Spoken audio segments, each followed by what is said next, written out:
What's up and good morning, YouTube fam. We are on the way to the shop right now. It's a beautiful Tuesday at 7 a.m. and we're gonna go knock out some cars. Today's agenda is to go to the shop, do some cars, get the shop all handled, and then we're gonna go to Eddie's house around 2 o'clock to pick up the trailer with the sandrail in it. And we're actually taking them to the dyno shop, as you saw from the thumbnail.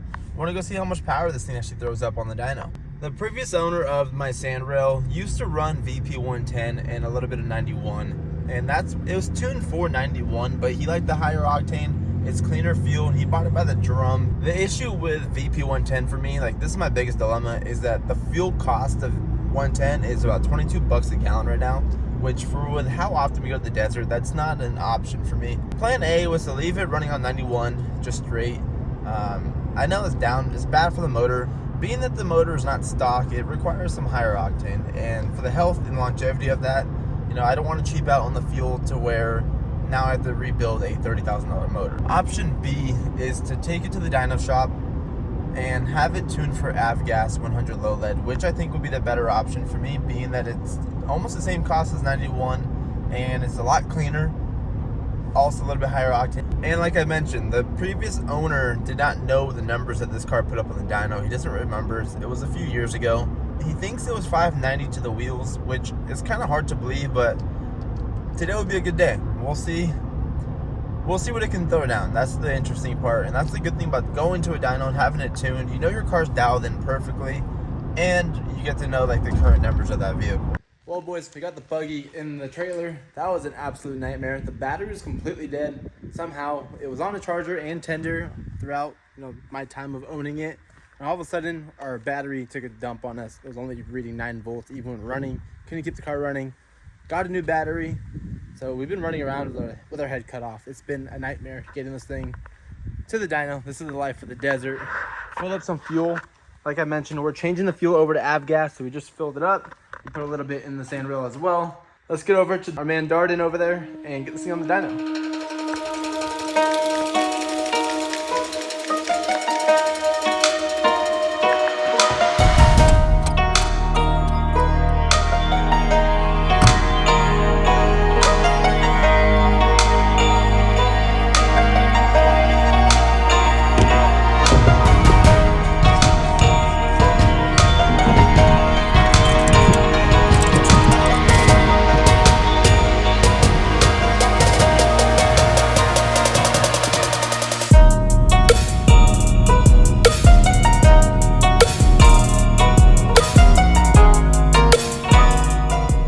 Talking about nitrous, guys.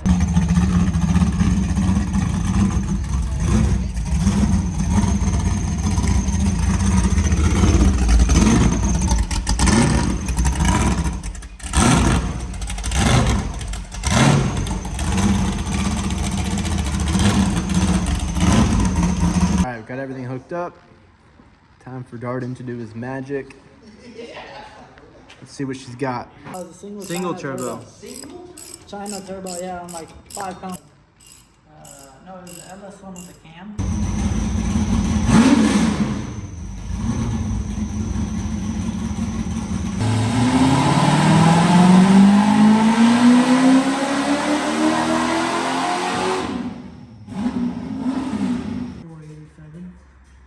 I mean 484. 484. I don't know where they got 595 from. I have no idea. What gear do you... A little bit, but in the fuel map, the PID on the Lambda is going too far out.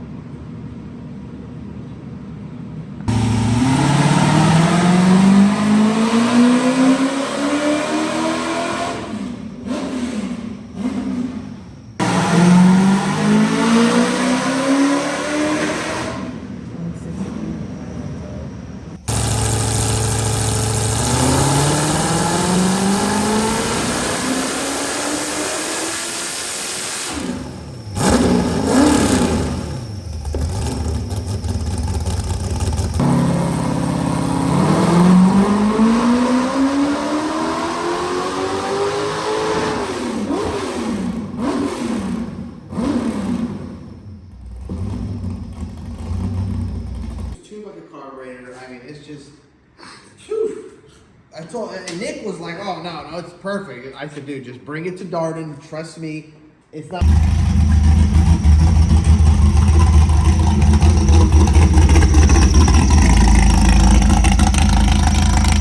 All right, that was fun. So the car, one second. As you guys saw from that first pull, the buggy started off really weak. It was not tuned proper, obviously. We started off at 484 horsepower and 376 pounds of torque. After Dardan worked his magic, that car just woke up big time.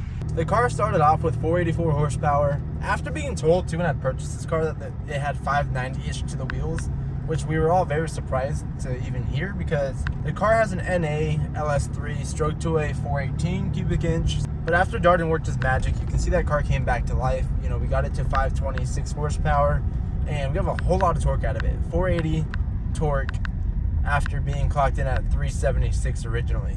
It's really hard to trust people nowadays, especially when you're buying something like that. And the guy that built it, by all means, is very nice. He didn't seem like he was trying to lie to me or anything. Maybe he just didn't know. But yeah, now we have the numbers. We have documentation of what that car can do.